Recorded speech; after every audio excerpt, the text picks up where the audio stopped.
Hello, everyone, and thank you for joining us today for another S Squared Career Conversations. Today, we are joined with Thomas Clark. He is the Chief Risk Officer at National Grid. He's been working in the US for 5.5 years now and is from Glasgow, Scotland. So we are going to have an amazing conversation today about culture in the workplace and specifically about accents in the workplace, which Thomas has a very unique experience with. So I'm going to hand it over to Cherie for Thomas's first question. Hello, everyone, and welcome back. Thomas, thank you so much for joining us. As an immigrant and as a person who grew up in India, my accent has always been kind of a self-conscious issue for me. So can you share with us your experiences or how your accent has perhaps impacted your career and your development? Absolutely, Free. Yeah, thanks for the opportunity. I think there's 3 or 4 sort of key stages where it has impacted my career and my development. I guess I grew up in the southeast of Glasgow. It was a pretty underserved community, and where I grew up, everybody talked like me. So I only became aware of the fact that I had an accent when I went to college, and you start to meet some different people. And my accent was very much an identifier of where I was from.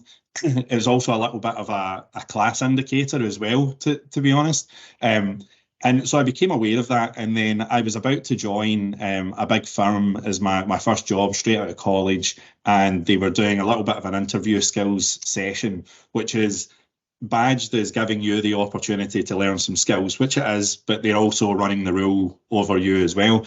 And the advice that I got from HR at the time, about 20 years ago, was that I would need to change my accent if I was going to get that job, which is incredible as it sounds, was the advice at the time.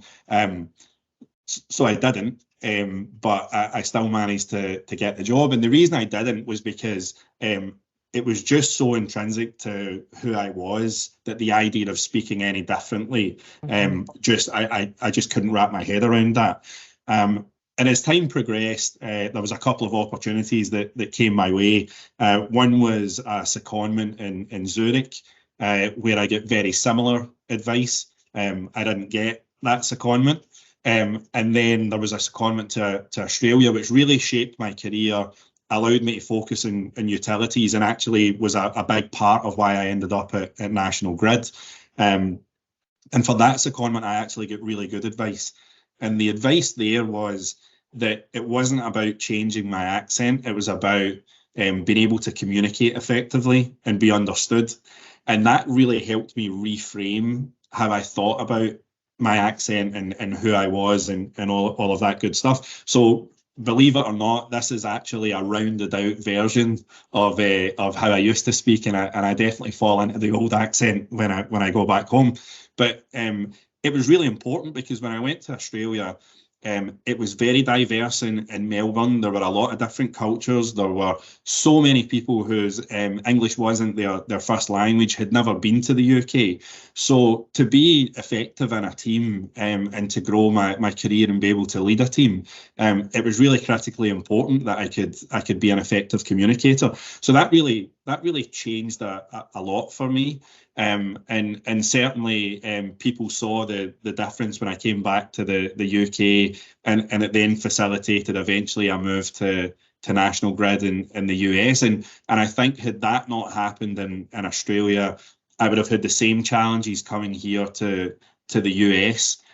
So it's really helped me along the way. But the really key thing, and I think it's an important message, is that it is a part of who you are, and it is a bit of a differentiator. It does give you, a bit of a story and a different background.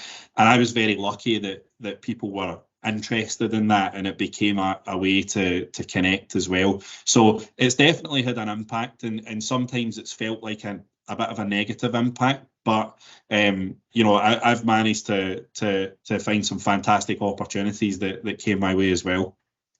Thank you so much. That's so interesting, Thomas. And I can so relate to that. Selena, over to you. Yeah, so you had mentioned in Melbourne, Australia, it was pretty culturally diverse, lots of accents. How have you seen that played out in the US? Yeah, I mean, very similarly. I mean, living in New York City and living in Brooklyn in particular is it's very similar. You know, it's very diverse. There's a lot of different accents, which is the richness of the place that you work in, right? Like this is really what brings your workplace to life, and that diversity of backgrounds and people is really what drives us forward. So these are the places that I thrive in working in, and I think it's really to the benefit of the company. So I actually see an awful lot of similarity, and there's people from different backgrounds to maybe the mix that was at Australia, but I just try and approach it in the same way. It's about really just trying to be an effective communicator, understand people, understand where they're coming from, and I think a big tip is I don't always understand people first time round as well. I might never have heard an accent before. And it's just about listening and not being a sort of, deer in the headlights.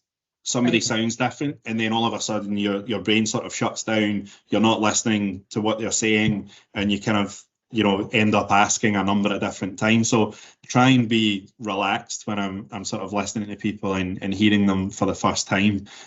So that's just some of the learnings that I've had along the way. No, that's helpful to learn. I think sometimes the idea is like, oh, if you have an accent, right, maybe you can understand all the accents. It's only people who don't have an accent have such a hard time understanding. Right. And I think we hear that a lot in HR. And you mentioned the HR employee came up to you and said, you need to change your accent. And then you heard better advice later on. Right. And we do hear frequently from managers come to us about their colleagues saying for their development, they really need to work on their accent. And it's not necessarily their accent. Maybe it's how they're communicating, right? To your point. And so what would you say? Go ahead. We all need to do that work, Selena. It's not just that somebody needs to learn to change their accent a bit. We need to learn to listen as well. And one of the things that's really important from my point of view is, like, I'm in quite a privileged position, right? Like, we are talking about my accent. There's a lot of other barriers that people are dealing with that I haven't had to deal with, and I think that's important. But to the extent that my kind of story helps people, that I'm happy to share it. So there's work in both sides, and as much as sharing some of the anecdotes that I have, I'd also love to hear from other people. What are you dealing with, and therefore how do we as leaders do a better job of making you feel comfortable and feel included in the workforce? So it works both ways, and it's not about changing. It's just about communicating and being understood. That's great. Yeah. Thank you. Really good thoughts, Thomas. And I think what I got from this and from my own experiences is that we're all different, right? We shouldn't be changing who we are just so that we are trying to adapt and fit in. Rather, I think the lessons that I got from today are, let's communicate well, right? Maybe communication is the barrier.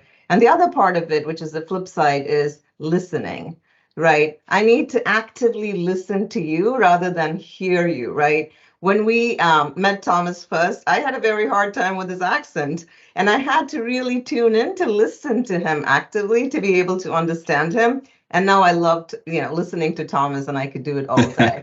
So really, really great thoughts, Thomas. Thank you so much for your time with us. Selena, back to you for closing. Yeah, so just want to thank you for your time. And I guess you've given a lot of great tips and guidance over the past few minutes that we've been talking, but any final bits that you want to leave with our listeners today before we close out? I would just say that as much as it can sometimes be a challenge, like, just be confident in who you are and the capabilities that you bring to, whether it's work or the situation. If people do ask you to repeat something, don't allow that to send you back into your shell. Sometimes they're just genuinely, didn't catch it. And I think it's just, try and tap into the self-confidence that you have. And this is a practice skill. So when I was speaking, what sounded to me like being a little bit different, I was wondering, like, what would my friends be saying if they could hear me speaking like this? Like, they'd be saying, "Why are you putting on that accent? putting on an accent?" And then, the first couple of times when people ask you to repeat yourself, it could be, easy to kind of regress, but it's just a practice skill.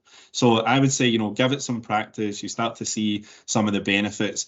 But absolutely, always remember it's a two-way street. It's not just about you. The other person needs to do the work as well. But I'd love to hear anybody else's thoughts. And if people have got follow-up questions, then I'm more than happy to answer them.